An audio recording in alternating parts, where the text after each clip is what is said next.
Muy buenas noches, comunidad. Estás a punto de entrar en el mundo donde lo paranormal es muy posible, donde lo sobrenatural está a nuestro lado en todo momento. Recuerda que los siguientes relatos no son aptos para personas sensibles, sobre todo si eres sugestionable, o si ya has sido testigo de un evento que no puedes explicar, porque entonces no podemos asegurarte que las siguientes historias no llamen algo hacia ti. Que no seas tú el siguiente protagonista de relatos de la noche. Recuerda quedarte hasta el final de este episodio para conocer a los 5 ganadores de un libro autografiado.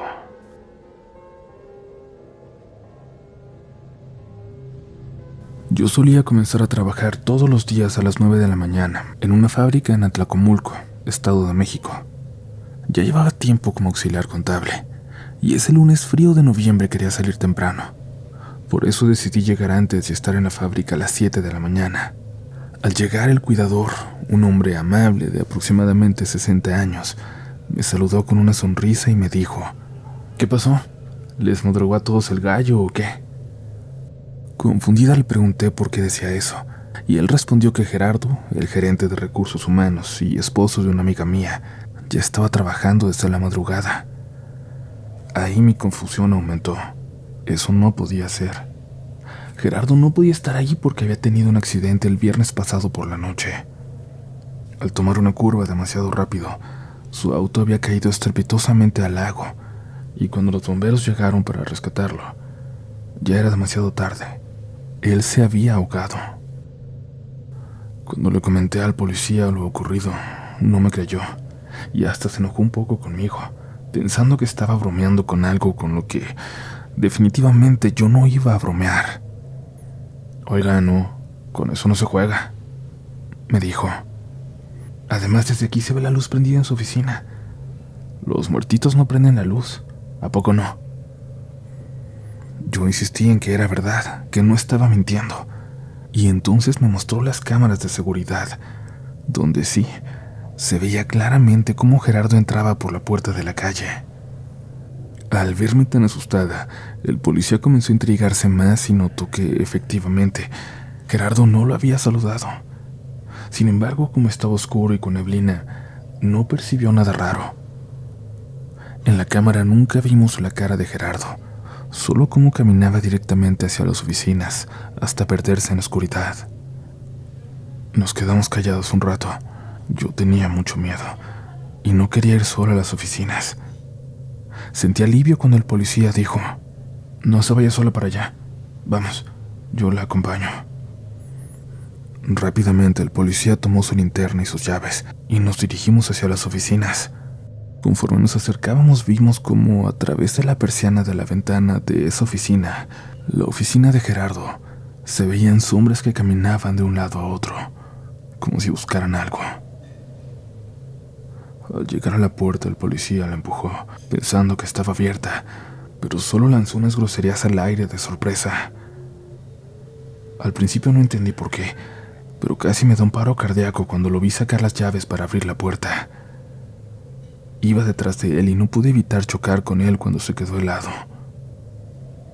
«Mire», me dijo, «en el piso». En el suelo había huellas de zapatos mojados.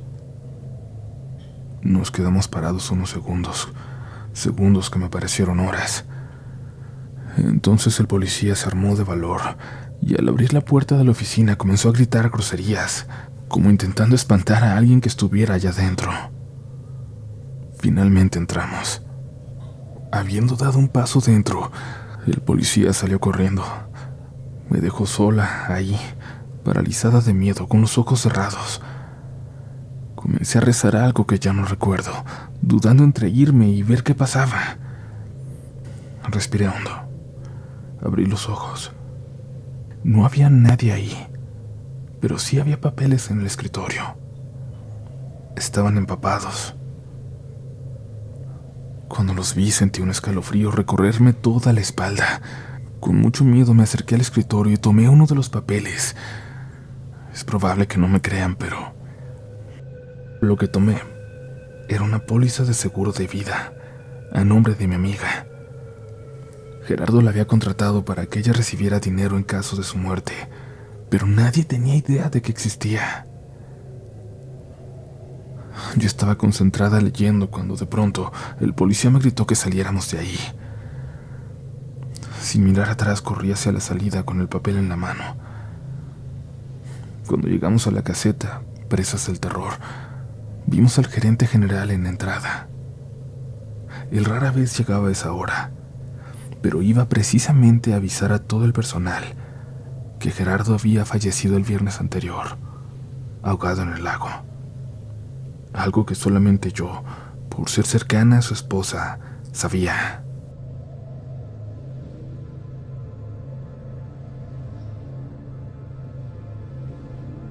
Hola comunidad, la historia que estoy a punto de contarles ocurrió hace aproximadamente 10 años, en Morelia, Michoacán, cuando yo era estudiante. En ese tiempo comenzaba a darme cuenta de que podía sentir la presencia o energía de personas, de cosas que no podía ver, de cosas que no conocía. Recuerdo que pasé por muchas experiencias sobrenaturales, las cuales ya les iré contando. Pero hoy quiero enfocarme específicamente en la que llamo la Casa Roja. Bueno, así le decíamos mi hermana y yo. Estaba por terminar la licenciatura en químico-farmacobiología, y en ese entonces vivía con una señora a la que llamábamos Doña Rebe, una mujer muy fuerte que me trataba como a una hija. Ahora nos cuida desde el cielo. Mi familia es un pueblo en el oriente de Michoacán, donde antes era necesario salir para poder estudiar una carrera. Ya a punto de terminar la mía, mi mamá me avisó que mi hermana se vendría a vivir conmigo para estudiar la preparatoria. En ese momento asumí la responsabilidad de mi hermana menor y pensé, no puedo tenerla viviendo aquí. Y es que la señora me rentaba un cuartito y había más inquilinos. No me pareció un ambiente adecuado para mi hermana, o al menos eso me decía mi instinto protector. Así que comencé a buscar una casa donde vivir solo con ella, y finalmente la encontré. Era una casa grande, colorida, con árboles frutales y 2 cuartos muy amplios. Y algo que nos llamaba mucho la atención era que tenía una gran bañera, así que decidimos rentarla. El día que fuimos a hacer una limpieza profunda para mudarnos, tuve una sensación extraña, como si alguien nos estuviera observando en la casa. Ahí le dije a mi hermana, aquí hay algo. A lo que ella, burlonamente, solo me respondió, ya vas a empezar como Carlos Trejo. Solo me reí, pero en el fondo sabía que algo no estaba bien, que no era una cuestión de broma. La casa estaba bastante sucia, por lo que tardamos aproximadamente una semana en limpiarla a fondo, revisando cada rincón meticulosamente. Cuando por fin quedó lista, nos mudamos a ella muy contentas. Así cayó la primera noche y cada quien se fue a su habitación. De repente, un ruido muy fuerte se escuchó en la cocina, como si alguien estuviera moviendo los trastes o haciendo caer los recipientes. Mi hermana me mandó un mensaje diciendo, ¿escuchas? Creo que alguien se metió a la casa. Yo le respondí que se escondiera en el closet y no saliera. Siendo la hermana mayor, sentí que debía salir a ver, que debía cuidar de ella. Así lo hice, pero ¿cuál fue mi sorpresa? No había nadie, pero además los trastes estaban en su lugar. Está de más decir que a partir de esa noche los ruidos continuaron. A veces eran en la cocina, otras veces en la bañera, donde se escuchaba como si patearan, como si alguien jugara con recipientes de plástico dentro de ella. Con el tiempo llegamos a acostumbrarnos a los ruidos. Sin embargo, cada vez que alguien entraba por primera vez a la casa, era agredido, o escuchaba su nombre al cruzar el pasillo para entrar. Esto, por ejemplo, le pasó a mi esposo, que en ese entonces era mi novio. Cuando intentó cruzar el pasillo y abrir la puerta, sintió un miedo irracional que le impidió abrirla normalmente. Dice que entonces un frío lo invadió y que pudo escuchar muy claramente.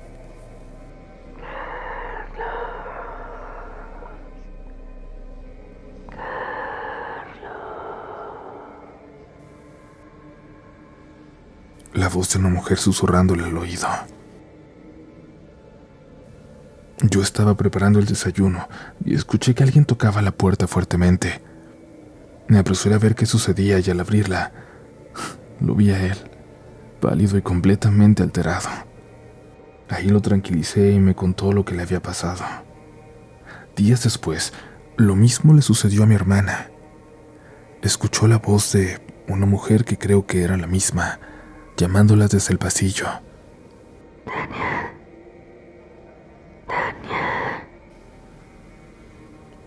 Cuando mi mamá nos visitó no fue la excepción.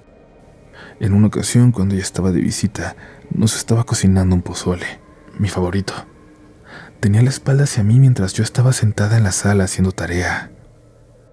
De pronto vi como un servilletero de plástico que estaba en la barra salió disparado hacia ella.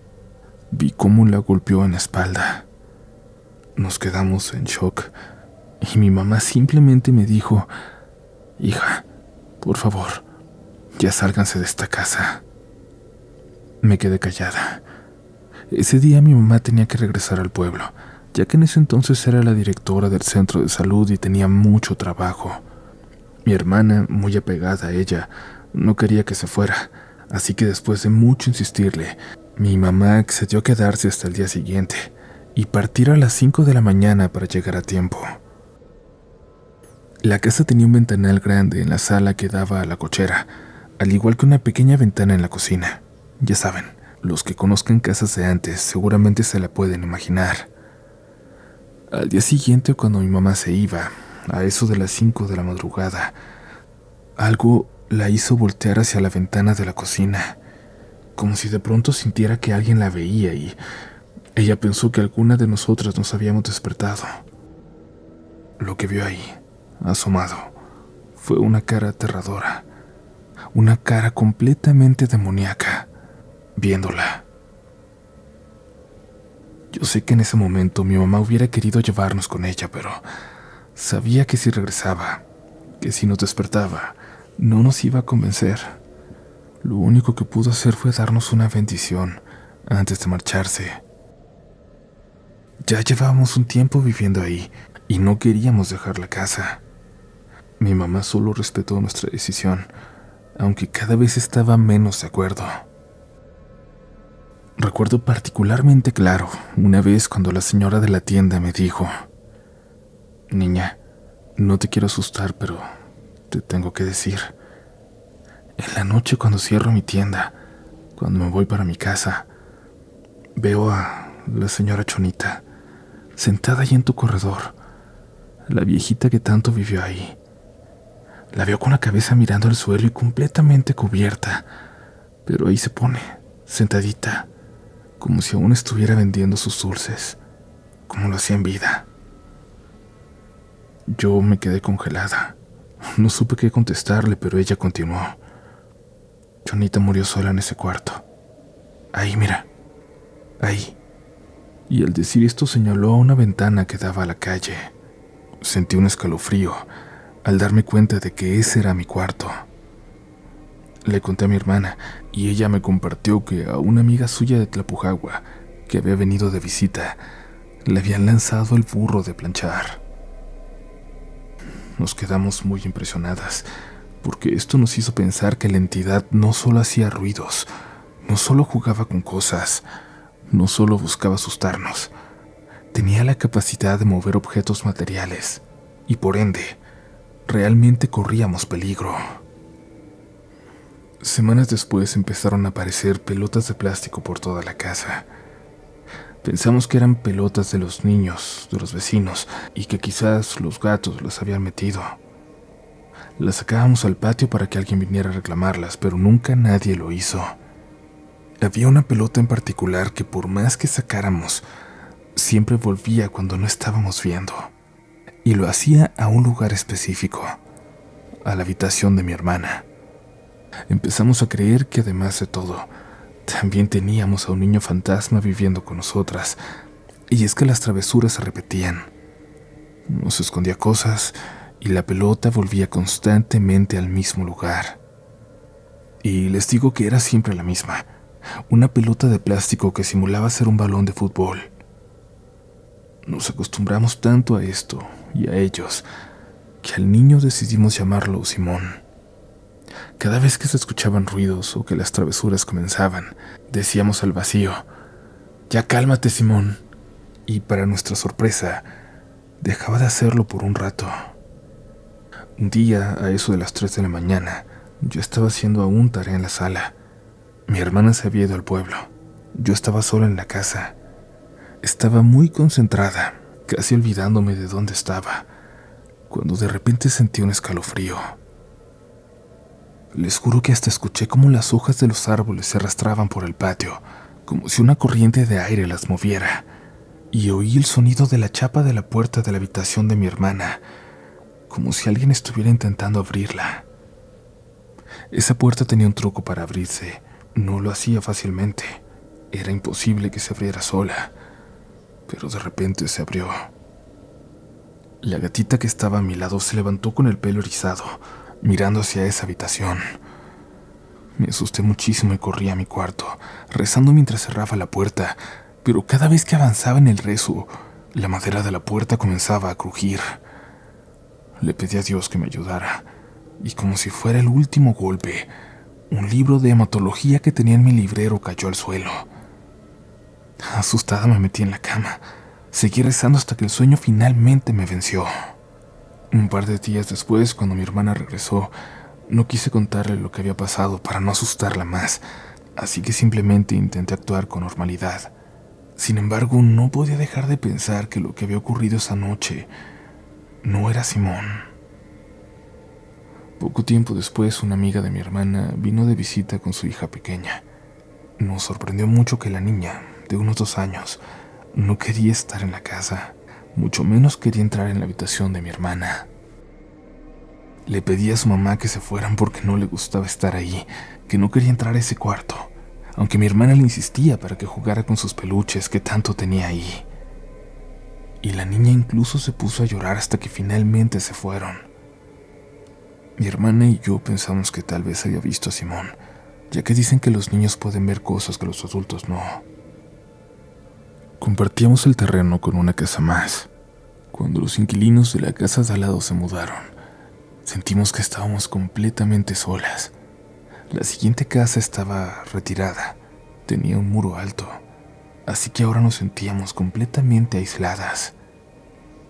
Por esos días fue a visitarnos toda la familia, y muy contentas por su visita, salimos a comprar refresco para comer en familia, como se acostumbra en los pueblos. Al regresar pregunté si habían salido al patio por limones, como les había encargado, y uno de mis tíos me respondió: «No salimos porque nos dio pena con la señora que estaba lavando. ¿Qué tal si me decía que no los cortara, que eran de ella?» Yo me quedé algo desorientada, pues ya no había nadie más viviendo ahí. Le dije que la casa de al lado estaba vacía, que ahí no vivía nadie, y él me contestó muy seguro: «Mija, yo vi a una señora mayor lavando ropa. Hasta traía una bata, tenía el pelo cortito». En ese momento pensé en lo que me había dicho la señora de la tienda, sobre doña Chonita, pero a mi tío solo le respondí que, pues quién sabe, a lo mejor alguien se había metido, alguien había ido por algo pendiente. Pero yo sabía que estábamos completamente solas. Yo sabía bien lo que mi tío había visto. Semanas después vino otro tío, hermano de mi mamá, que es mecánico. Él fue porque mi coche no funcionaba bien. Ya lo había llevado con varios mecánicos, pero nomás no quedaba. Mi tío se ofreció a ir a arreglarlo hasta la Casa Roja y acepté. Mientras él se quedaba arreglando el coche, yo me fui a trabajar, pero cuando regresé me dijo que una señora había entrado, que lo había saludado. Describió a la misma persona que mi otro tío había visto, y también mencionó que estaba lavando ropa. Le dije: «Mi tío Israel también la vio, pero no hay nadie viviendo aquí, nadie entra». Mi tío me dijo que no, que eso no era un fantasma, que era una señora que hasta lo había saludado. Y de nuevo solo pude responder que no sabía, que sabría Dios quién habría sido. Pasaron semanas, pasaron los meses y pasó un año. Nosotras seguíamos viviendo ahí, ya acostumbradas a ellos, y ellos a nosotras, supongo. También con el tiempo, mi novio y yo decidimos formalizar un poco más, así que él se fue a vivir conmigo. Vio todas esas pelotas que había por la casa, pero él las sacó y se las dio a los niños de la cuadra, incluida aquella pelota especial, la pelota de Simón. Fue lo peor que pudo haber hecho. A partir de entonces, la actividad en la casa aumentó considerablemente. Había ruidos por todas partes, y hubo algo que me dio mucho miedo, una voz que me imitaba. En una ocasión apagué todas las luces antes de irnos a dormir. Me acerqué a la sala donde estaba mi gata y le dije: «Hola, mi amor». Apagué la luz de afuera, lo único que nos daba un poco de luz, y en la oscuridad de la sala escuché que alguien respondía: «Hola, mi amor». Con el paso de los días, nos fuimos dando cuenta que Simón estaba enojado con él. Y es que la actividad se centraba en mi marido. Casi todo le pasaba a él. Casi todas las cosas extrañas las escuchaba a él. Tiempo después quedé embarazada. Ya había terminado la carrera y me había titulado, así que renuncié a mi trabajo en un laboratorio clínico, pues no quería que el bebé corriera peligro por las muestras que manejaba. Me dediqué por completo al hogar y a cuidar de mi embarazo. Pasaron los meses y esas entidades ya no nos molestaban tanto. Creo que el punto culminante fue cuando estaba a punto de dar a luz, cuando una noche apagué las luces de la sala y escuché el ruido de una ambulancia, pero como viniendo del patio. Vi que los nuevos vecinos habían solicitado una porque una mujer que estaba con ellos se había puesto mal. La cuestión fue cuando me enteré por qué, y es que a la señora casi le da un paro cardíaco porque vio algo aterrador en el baño. Dijeron que entró en pánico, que sufrió un ataque de ansiedad, que la ambulancia se la llevó para darle atención. Cuando se fueron apagué la última luz de la sala y al dirigirme a mi habitación, algo me detuvo en seco. Vi una silueta negra que de alguna forma resaltaba de la oscuridad de la noche. Lo que sea que fuera, comenzó a caminar hacia mí. Sentí mucho miedo. Mi bebé, mi hija, comenzó a moverse mucho dentro de mi vientre. Cada vez que esa entidad se acercaba más, parecía desdoblarse. Caminaba con pasos torpes, pero se iba haciendo más grande. Yo, espantada, intentaba prender la luz, pero no lograba encontrar el interruptor. Cuando por fin lo hice, la figura inmediatamente desapareció. Para cuando nació mi hija, yo ya estaba muy asustada. No quería que esas ánimas o lo que fuera que estuviera ahí le llegaran a hacer daño. No quería siquiera que estuvieran cerca de ella. Decidí irme por fin de esa casa, pero antes de hacerlo, tomé unas fotos de mi marido con mi hija. Sin querer lo hice en modo de ráfaga, cuando tomas múltiples fotos en un segundo. Y ahí lo vi por primera vez. Simón era completamente real. Estaba detrás de ellos dos, mirándose a la cámara. De tantas fotos que tomé en ráfaga, solo apareció en una. Simón era real, o lo que fuera que se camuflaba como él. Con el tiempo perdimos la foto, pero hace unos meses la recuperé de una computadora de mi suegro. Le tomé una foto a la pantalla, pero salió rayada por el reflejo de la cámara del celular y el brillo de la computadora. Aún así, me encantaría mostrárselas. Gracias por escuchar mi historia, comunidad.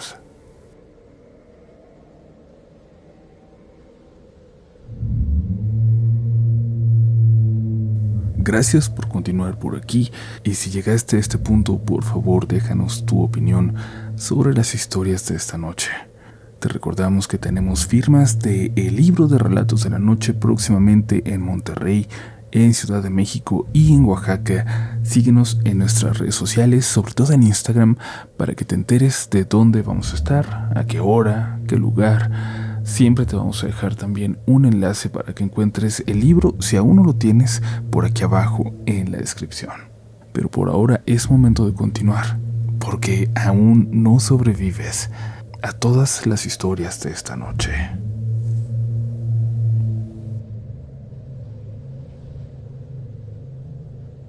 Mi nombre es Alfredo Rentería. Actualmente vivo en Ciudad Lerdo, Durango, y tengo 44 años. Mi relato sucedió cuando tenía 14. En aquel entonces vivíamos en Nuevo Laredo, Tamaulipas. Mi papá era el capataz de un rancho ganadero que se ubica en el kilómetro 14 de la carretera nacional que conduce de Nuevo Laredo a Monterrey, Nuevo León. El rancho se llamaba Santo Tomás. La puerta se encuentra a pie de carretera, pero el casco del rancho está a 12 kilómetros tierra adentro. Mi familia se componía de mi papá, mi mamá, mi hermano más pequeño y yo. Éramos niños felices que disfrutábamos mucho de las faenas del rancho, arrear al ganado para llevarlo a los corrales para desparasitarlo, vacunarlo y demás trabajos concernientes. Por las tardes dábamos rondines por las orillas de la cerca para ahuyentar a los cazadores furtivos, que en ese entonces eran muy habituales ya que abundaban los venados, codornices, armadillos, coyotes, guajolotes silvestres y hasta pumas, gatos monteses y borregos cimarrones. Mucha más fauna exótica. Aquellos ranchos era usual que fueran cinegéticos y había especies introducidas para la caza deportiva. Esos rondines los hacíamos a caballo, animales mansos pero briosos y confiables. En ocasiones solíamos bañarnos en las piletas redondas, llenas de agua de las norias, colocadas para que el ganado pudiera tener agua disponible para beber. Lo que les voy a contar sucede una tarde, cuando terminaron los trabajos a las 4. Era fin de mes en septiembre, y el patrón, don Seferino Arzagoitia, pagó los sueldos de los empleados y el de mi papá. Mi padre le dijo a mi mamá que se preparara para ir a Laredo, para hacer la despensa del mes, y ella dijo que sí. En unos minutos ya tenía la lista del mandado en mano, y su cartera llena de los billetes que mi papá recién le había dado. Nosotros, huerquillos, juguetones y cómplices, nos pusimos de acuerdo para pedirle a mi papá que nos dejara, que nosotros queríamos hacer el rondín por las brechas. Lo que queríamos era correr, galopar con los caballos hasta volar, como decíamos, ya que cuando los caballos agarraban velocidad, abríamos los brazos y hacíamos como que volábamos. Después de mucha lata, nos aceptaron. Después de mucha lata, aceptaron, y ellos se fueron en la camioneta. Y nosotros, muy contentos, preparamos los caballos y salimos dispuestos a pasar una tarde muy divertida. Al terminar nos paramos en una de las piletas, dispuestos a echarnos unos clavados. Esa en particular tenía una profundidad de 3 metros, pero nosotros sabíamos nadar muy bien. Llevábamos todo preparado para nadar. Estaba a unos 3 kilómetros del rancho. Amarramos los caballos en la rama de un mezquite grandísimo que estaba al lado, y pronto estábamos en el agua, jugando, riendo, disfrutando. En cierto momento, cuando salí del agua, me recosté sobre el borde para solearme, para secarme según yo. Nunca me percaté de que los sonidos habituales del monte habían hecho un silencio absoluto. No se escuchaban los pájaros, ni los insectos, ni los grillos. De la nada los caballos se pusieron inquietos. Comenzaron a jalonearse y a bufar. Los caballos solo bufan cuando olfatean a un puma, a un oso, depredadores grandes que pueden atacarlos. Mi hermanito también se dio cuenta. Salió del agua y sin decir nada nos vestimos sin siquiera secarnos. Con dificultades calmamos a los caballos, al menos lo suficiente para poder montarlos. Mi hermano y yo solo nos mirábamos el uno al otro, y sin decir nada sabíamos que teníamos que volver al rancho. Mi hermano iba al frente, yo a manera de escolta iba detrás. Al pasar por una curva del camino, de la nada mi caballo se dio un sacón estrepitoso que me dejó colgando de su cuello. El caballo de mi hermano se levantó en 2 patas y bufaba con las orejas para atrás, manoteando de forma muy agresiva. No sé ni cómo, pero pude volver a acomodarme en la silla de mi caballo, y el animal, como si supiera, de la nada emprendió una carrera a toda velocidad. Y yo solo pude gritarle a mi hermano que se agarrara bien, que no se detuviera por nada del mundo. Recuerdo que en aquel galope frenético, cuando volteé hacia atrás, solo pude gritar por lo que vi, Quiero aclarar que aunque ya se había metido el sol, pude verlo claramente. Había suficiente luz como para saber que no era un truco de mis ojos en la oscuridad. Lo que vi era una especie de ser con manos largas, patas cortas y una cabeza que era una mezcla de perro y humano, que gruñía de una forma horrible, como nunca escuché a un perro gruñir antes. Lo peor es que esa cosa no estaba ahí parada. Venía corriendo detrás de nosotros. Por eso los caballos corrían desbocados, y esa cosa nos siguió hasta el rancho. Teníamos 4 perros pastor alemán: Fanor, Lucas, Pancho y el Tico. Eran unos salvajes que mataban a los coyotes que se atrevían a meterse a comerse las gallinas de mi mamá. Realmente eran perros muy, muy bravos. Cuando llegamos a toda velocidad bajamos de los caballos. Corrimos a refugiarnos en la casa. Estaba hecha de piedra con techos muy altos y de madera. Gracias a Dios alcanzamos a cerrar las puertas y las ventanas. Subí a mi hermano al zarzo, una especie de plataforma donde mi mamá guardaba la verdura y las tortillas para mantenerlas en buen estado, ya casi a ras del techo. Recuerdo bien que le dije que pasara lo que pasara, que no se fuera a asomar, que no se fuera a bajar de ahí. Busqué el 30-30 que mi papá tenía escondido en un baúl. Lo saqué y le puse 4 balas. Me puse en alerta total. Me asomé por la rendija de una ventana que no tenía vidrio, pero tenía una placa metálica. Vi muy clarito que aquella cosa estaba rondando la casa. E incluso, con el viento de la tarde-noche, pude sentir aquella pestilencia. Esa cosa olía a animal muerto. Rascaba las puertas que estaban hechas de madera gruesa y fuerte, ventanas que tenían barrotes metálicos que quedaron doblados luego de aquella noche. Mis perros aullaban a la distancia, bravos, enfurecidos, pero sin el valor de volver a la casa, sin el valor de enfrentar a lo que sea que estaba ahí. Y les juro que esos perros habrían dado su vida por nosotros. Los caballos desaparecieron esa noche, con las monturas y las riendas puestas. No sé cuánto duró aquel asedio. Luego de un rato todo quedó en silencio y de pronto se escucharon los tablones de los corrales rompiéndose por la estampida del ganado. Aquella cosa se había metido, los había atacado y los pobres salieron corriendo de ahí. De pronto, gracias al cielo, pude ver las luces de la camioneta en la que mis padres habían ido. Los perros venían corriendo con ellos. Mi papá supo que algo estaba muy mal, porque los había encontrado lejos del rancho en el camino. Por eso cuando llegaron, mi papá lanzó balazos al aire con una 45 que siempre traía con él en la cintura. Yo no me acuerdo, pero dice mi papá que cuando él y mi mamá entraron, yo estaba como oído, con los ojos fijos en la ventana, y sostenía fuertemente aquel rifle entre mis manos. Mi mamá estaba histérica, buscando a mi hermanito a gritos. Él, que en aquel entonces tenía 6 años, se encontraba todavía escondido en el zarzo, donde yo lo había subido. Mi papá me tuvo que dar de cachetadas para hacerme reaccionar. Esta última parte me la contaron ellos, pero yo realmente no me acuerdo. Aquella noche no pudimos dormir. Al día siguiente salimos al patio y encontramos huellas parecidas a pies, a manos humanas, como si algo hubiera andado a 4 patas. Lo raro es que las marcas en las puertas eran como de garras de un oso y todo apestaba a animal muerto. Duró oliendo así por semanas. Los perros iban y venían de un lado a otro, olfateando, gruñendo, y estuvieron inquietos, nerviosos. Los caballos regresaron 3 días después. El ganado fue casi imposible de volver a meter a los corrales después de repararlos. A mi hermano y a mí nos estuvieron barriendo con huevos y pirul durante varios días, y es que no dejábamos de tener pesadillas horribles.